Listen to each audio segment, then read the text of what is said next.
Eh bien salut à toutes et à tous, c'est Romain de la chaîne Tech News et Test. On se retrouve aujourd'hui dans une nouvelle vidéo où on parle d'applications mobiles. Je sais que vous adorez ça et aujourd'hui on découvre 5 applis dispo sous iOS et Android qui vont vous simplifier la vie. On démarre à la 5e place avec l'application DocuSign. Je ne pouvais pas passer à côté de celle-ci. C'est celle qui va vous permettre que ça soit de signer une lettre électronique ou alors tout simplement une candidature via internet. On pourra venir signer de n'importe où directement via notre smartphone. Une fois que je vais dans l'application comme celle-ci, j'ai un magnifique contrat qui m'est proposé. Je peux venir directement le signer maintenant. On me prépare le document et via tout simplement le toucher tactile de mon téléphone, je vais pouvoir le signer, retransformer mon document en PDF pour pouvoir directement le renvoyer par la suite à mon destinataire. Il vient de se charger à l'instant. Voilà. À présent, j'ai plus qu'à faire autoriser les données de géolocalisation et autres. Et là voilà, j'ai mon magnifique document qui est là et je vais tout simplement pouvoir venir le signer juste ici. Donc signature comme ceci, elle est déjà prédite. J'avais tout simplement enregistré dans les paramètres la signature automatique. Regardez, je viens de la coller à l'instant juste là et j'ai plus qu'à faire terminer et envoyer un email. On vient de me terminer le processus, ma pièce jointe est directement mise dans l'application DocuSign pour que je puisse venir sélectionner le destinataire auquel je souhaite envoyer le document que je viens de remplir. Je trouve ça juste super pratique. Également, si on parcourt rapidement l'application, donc on va venir pouvoir signer et envoyer, que ça soit une photo prise de notre téléphone, un modèle, que ça soit sous Dropbox, Google, Box, via les mails. Enfin, l'application est vraiment compatible avec tous les logiciels qu'on utilise dans notre quotidien. On va pouvoir venir justement gérer notre identité. Vous l'avez vu, j'ai kiffé un petit R et L pour ceux et celles qui sont venus en convention. Vous avez déjà vu la manière dont je pouvais signer comme ça les petits autographes que vous me demandez parfois. Et ensuite, on a notre compte directement de disponible avec différentes propositions qui nous ont proposées, surtout pour les professionnels, si on veut pousser un petit peu les options via DocuSign. Cette application est disponible gratuitement sous iOS et sous Android. On peut aussi l'utiliser, je l'utilise personnellement beaucoup sur PC pour remplir directement les documents et les signer à la souris. C'est aujourd'hui pour moi le meilleur moyen de remplir et signer n'importe quel document à distance. À la 4e place, et je trouve cette appli ultra pratique. On est d'accord que quand on est malade, on a tout sauf envie de bouger de notre lit. Et encore moins pour tomber sur tous les répondeurs téléphoniques du monde avec les médecins qui te disent: vous êtes déjà enregistré chez nous? Non? Alors va falloir rappeler. Voilà, ça m'insupporte. Aujourd'hui, la meilleure solution, c'est de télécharger Doctolib. L'application, tu l'installes et ça va te géolocaliser. On l'ouvre comme ceci et à ce moment-là, je vais pouvoir venir rechercher différents types de médecins. Il n'y a pas que des médecins généralistes et c'est ça qui est plutôt pratique. Essayons dentiste, pour exemple. Voilà, tout simplement.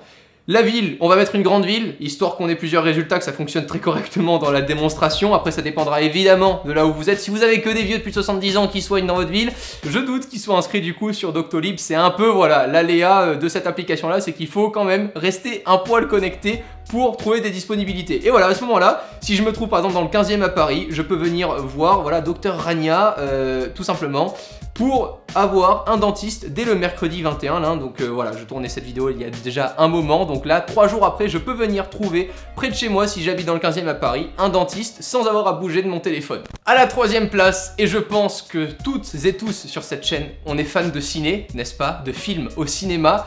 Le truc qui m'embête un petit peu au cinéma, c'est de payer à chaque fois plein pot ma place. Si j'ai envie de voir 2, 3, 4 films dans la même semaine, à moins d'avoir un abonnement au cinéma près de chez moi, il va falloir que je paye parfois plus de 10 € ma place. J'ai trouvé avec l'application Cinépool, que je m'empresse là, voilà, d'ouvrir, le moyen de pouvoir rencontrer des gens qui vont à la même séance que moi au cinéma pour bénéficier d'un tarif de groupe. Au lieu d'y aller tout seul et de payer ma place en solo, je rejoins des gens via cette application pour qu'on bénéficie tous du tarif de groupe. Et je me retrouve là du coup encore une fois avec une simulation à Paris pour avoir le maximum de résultats, à une place à 6,40 € au lieu de 11,80 €. Ça fonctionne avec les cinémas UGC, Gaumont et Pathé, les 3 principaux. Maintenant, je suis pas sûr que ça reste vraiment longtemps encore en ligne, je l'espère pour eux en tout cas. C'est quand même une astuce qui détourne un petit peu les moyens classiques, j'ai envie de dire, et du coup je pense que les cinémas sont peut-être perdants à la fin. Qui sait? En tout cas aujourd'hui c'est dispo et vous connaissez à présent l'astuce.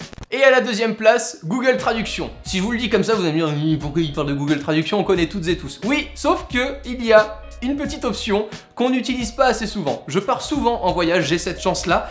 Et il y a parfois des pays où j'y comprends rien. Il y a de ça très longtemps, j'ai pu aller à Macao, tout était écrit en chinois, je n'y comprenais strictement rien. Et plutôt que d'avoir à réécrire avec un clavier chinois pour venir le translate en français et y comprendre quelque chose, une fois que j'ouvre Google Traduction, et vous pouvez le faire là dès maintenant sur votre application, il n'y a pas besoin de mettre quoi que ce soit à jour, je viens utiliser la fonction de l'appareil photo, et c'est à ce moment-là que le paquet de popcorn magnifique que je recommande absolument parce que c'est les meilleurs popcorn du monde, vient rentrer en jeu. Regardez ça, je viens tout simplement scanner mon paquet et en temps réel, comme vous le voyez là sur l'application, voilà, gourmet, popcorn, c'est énorme, ça marche vraiment en direct. De caramel et chocolat belge, voilà, au lieu que ce soit marqué caramel and Belgian chocolate.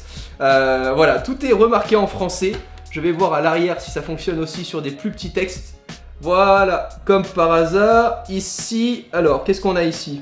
Le goût unique expérience de l'air maïs. Voilà, tout simplement. The unique taste experience of hair popped popcorn. Voilà, vous avez tous et toutes compris, je crois. La fonctionnalité, j'ai pas besoin d'en dire plus. C'était la fonctionnalité que je voulais vous représenter en vidéo parce qu'on l'utilise pas assez souvent. Les panneaux dans la rue, pour les indications, pour les menus au restaurant, je trouve ça super pratique que ça fonctionne en temps réel. Et attention, pas besoin de connexion internet. Une fois que vous avez téléchargé le package de la langue dans laquelle vous souhaitez transcrire ce que vous allez voir en direct, il n'y a pas besoin que votre smartphone soit connecté à internet pour que ça fonctionne. Et à la première place, comment passer à côté de ce réseau social Vero? Non, je déconne. Il pleut souvent, hein, dernièrement, et particulièrement en France. Rain Today, c'est l'application dont je souhaitais vous parler à la première place. C'est la meilleure appli, surtout pour ceux et celles qui ont un scooter, c'est pas mon cas non plus, mais je suis souvent dans les transports en commun et j'aime pas forcément me prendre la pluie, ni forcément trimballer mon parapluie avec moi. Du coup, pour être sûr qu'il ne pleut pas autour de moi, je viens me géolocaliser, là j'avais mis ça sur Monaco tout simplement, et en mettant le radar HD, je vais pouvoir voir, regardez là il a une petite précipitation à côté vers Vintimille et San Remo, donc en Italie à côté de Monaco, et je viens voir en temps réel, à l'heure exacte, comment se déplacent les nuages et à quel moment je vais me prendre la drache tout simplement dans la gueule. Je trouve cette appli géniale. On a également des petites courbes, comme on peut le voir là, qui peuvent être affichées en dessous s'il y a de fortes précipitations. Et il y a une version payante, mais qui elle est beaucoup plus professionnelle, j'ai envie de dire. Là, c'est même pas la minute près, c'est à la seconde prête. Je sais pas vraiment comment ça fonctionne, sur quel radar il se base ou avec qui il travaille. En tout cas, c'est l'application que je trouvais la plus précise possible pour éviter de se prendre la pluie en sortant de chez soi. Je rappelle que toutes ces applications sont évidemment gratuites et disponibles sous iOS et Android. Certaines comportent également un site internet dispo sur l'ordinateur, comme DocuSign par exemple, la première application dont on a pu parler ensemble. Je vous laisse évidemment aussi tous les liens des téléchargements de ces applications dans la barre d'infos. D'ici les prochaines vidéos, j'espère que celle-ci vous aura plu. On se retrouve très vite. Prenez soin de vous. Ciao tout le monde.